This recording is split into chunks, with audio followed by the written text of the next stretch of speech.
और मुझे जानकारी है, हमारे साथी बता रहे थे, सारा का कोई बड़ा अधिकारी जब हमारे साथी ने, आंदोलनकारी ने बोला कि साहब हम आंदोलन कर रहे हैं, सरकार को जागरूक करेंगे, सरकार को मजबूर करेंगे पैसा दिलवाने के लिए, तो उस आदमी ने बोला, उस अधिकारी ने बोला कि आपकी बात क्यों सुनेगी सरकार। 1000 करोड़ रुपए सारा ने चंदा दिया भारतीय जनता पार्टी को, आपकी क्यों बात सुनोगी साथियों।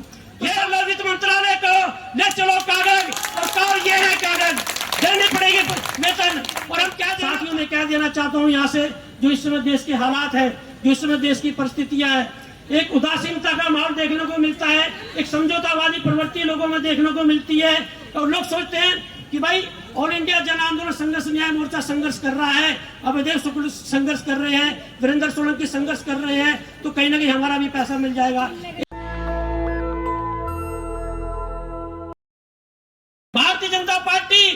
भारतीय जनता पार्टी को गुजरात में भी सारा जो है वो मोटा चंदा देता रहा, और 2014 के चुनाव में, 2019 के चुनाव में मोटा चंदा दिया, ये आपको समझना होगा साथियों। और मुझे जानकारी है, हमारे साथी बता रहे थे, सारा का कोई बड़ा अधिकारी जब हमारे साथी ने, आंदोलनकारी ने बोला कि साहब हम आंदोलन कर रहे हैं, सरकार को जागरूक करेंगे, सरकार को मजबूर करेंगे पैसा दिलवाने के लिए, तो उस आदमी ने बोला, उस अधिकारी ने बोला कि आपकी बात क्यों सुनेगी सरकार। 1000 करोड़ रुपए सारा ने चंदा दिया भारतीय जनता पार्टी को, आपकी क्यों बात सुनोगी साथियों। तो समझना ये होगा, सरकार हो कोई सी भी, आपने देख लिया बंगाल में पड़ोसी राज्य देश है आपका, आपने देख लिया विभिन्न राज्यों में, अमेरिका में आपने देख लिया, तमाम देश जो है इसमें पूरे जनता यदि खड़ी होती है तो सरकारों को सुनना पड़ता है साथियों। और मैं कहना चाहूंगा, संख्या पर मत जाइए, हौसला बड़ा होता है, यदि हौसले बड़े होते हैं तो बड़ी बड़ी लड़ाइयां जीती जाती है। इसी जंतर मंतर पर मैंने देखा आपको 20-20 हजार की भीड़ आपने जुटाई है, संख्या पर मत जाइए। मुझे कहना चाहूंगा साथियों, हिम्मत रखिए, और ये भी कहना चाहूंगा जो मेरी बात सुन रहे होंगे यहाँ पर हैं जितने भी संगठन है, मैंने बहुत बारीकी से आपको आंदोलन को देखा है, और जहां मुझे सड़क पर जरूरत पड़ी, मीडिया के माध्यम से जरूरत पड़ी, जहां पर भी जरूरत पड़ी, मैंने आपको कहीं ना कहीं मजबूती दी है। क्योंकि मैं इसलिए कहना चाहता हूं, इसी सारा ग्रुप में आप लोगों को जानकारी हो या ना हो, हम लोग जो मीडिया में सारा में, इसी सारा ग्रुप में नोएडा में सुब्रत राय के सीने पर टेंट गाड़ दिया था हमने नोएडा परिसर में, ये समझना होगा साथी, हौसला होना चाहिए। और लोग कहते थे सुब्रत राय डॉन है इस देश का, आप लोग क्यों पंगा ले रहे हो। त्याग जेल में जाकर गिरेबान पकड़ लिया सुब्रत राय का कि पैसा आपको देना होगा, 6-7 महीने सैलरी नहीं मिली थी। तो साथियों, हम लोगों ने यदि सारा के परिसर में टेंट गाड़ सकते हैं तो समझ लीजिए, वित्त मंत्री कह रही सीतारमण कि भाई कागज लाओ और पैसा ले जाओ।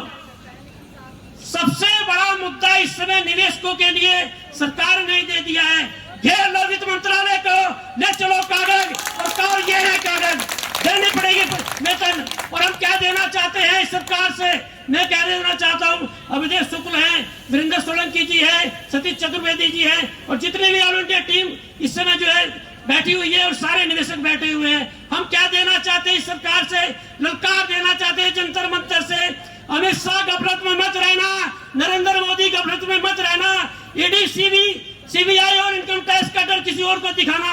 ये निवेशक इन लोगों ने भूखे रहकर सारा में पैसा जमा किया है, और मैं दावे के साथ कह सकता हूं, यहाँ पर कितने लोग अपने बच्चों को पढ़ा नहीं पा रहे होंगे, कितने लोग अपनी बिटिया की शादी नहीं करा पा रहे होंगे, और कितने लोग इनके भाई बहनों में से पैसा न मिलने से आत्महत्या कर ली होगी।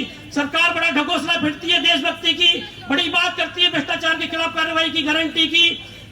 भ्रष्ट विपक्ष के नेताओं को जेल में डाल देना भ्रष्टाचार के खिलाफ कार्रवाई की गारंटी नहीं होती है। कार्रवाई की गारंटी वो होती है जो भ्रष्ट लोग जनता को ठगते हैं, जनता जिनसे पीड़ित होती है, उन पर आप लोग कार्रवाई करो। सुब्रत राय का निधन हो गया, हजारों एफआईआर सुब्रत राय पर दर्ज थी, लेकिन गिरफ्तारी नहीं हुई सुब्रत राय की। ओपी श्रीवास्तव जो है वो ग्रुप छोड़कर जा रहा है। जब निदेशक था ठगा इस कंपनी ने, ओपी श्रीवास्तव की गिरफ्तारी नहीं हुई।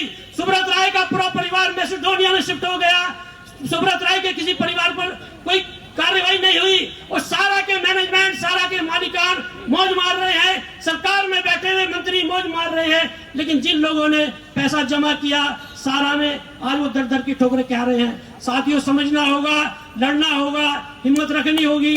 और हम क्या देना चाहते हैं सरकार से कि पैसा तो हम लेकर रहेंगे और हर हाल में लेकर रहेंगे।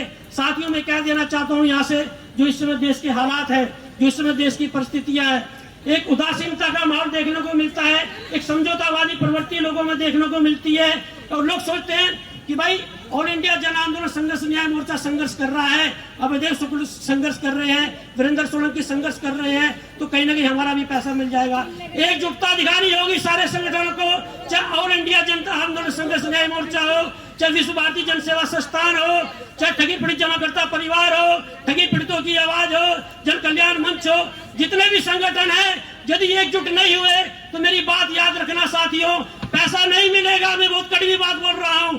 यदि गैदरिंग नहीं की, 1 लाख की गैदरिंग करनी पड़ेगी दिल्ली में, जंतर मंतर पर, रामलीला मैदान में, यदि पैसे चाहिए।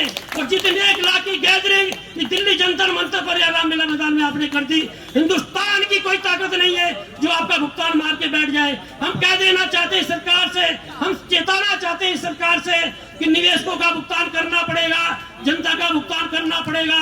जो जनता आपको बना सकती है, हम लोग यदि आपकी सरकार बना सकते हैं तो काट फेंक भी सकते हैं आपको। यदि भुगतान नहीं दिया निवेशकों का तो काट फेंक दी जाएगी ये सरकार, जो केंद्र में बैठी हुई सरकार है। और क्या देना चाहते हैं, इस बार झटका दिया है, प्रधानमंत्री बोलते हैं सब टेलर है, टेलर हमने दिखाया इस बार देश के लोगों ने। भारतीय जनता पार्टी को पूर्ण बहुमत नहीं मिला है। यदि निवेशकों का भुगतान नहीं हुआ, 5 साल पूरे नहीं करने देंगे सरकार को।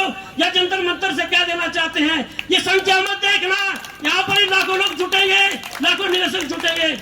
नेशनल दस्तक की आपसे गुजारिश है कि अगर इसको बचाना चाहते हैं तो नेशनल दस्तक को सब्सक्राइब करने के लिए रेड कलर के सब्सक्राइब बटन को दबाएं, फिर बेल आइकन की घंटी दबाएं। नेशनल दस्तक को बचाने के लिए बहुत जरूरी है कि हर खबर को शेयर करें, लाइक करें, कमेंट जरूर करें।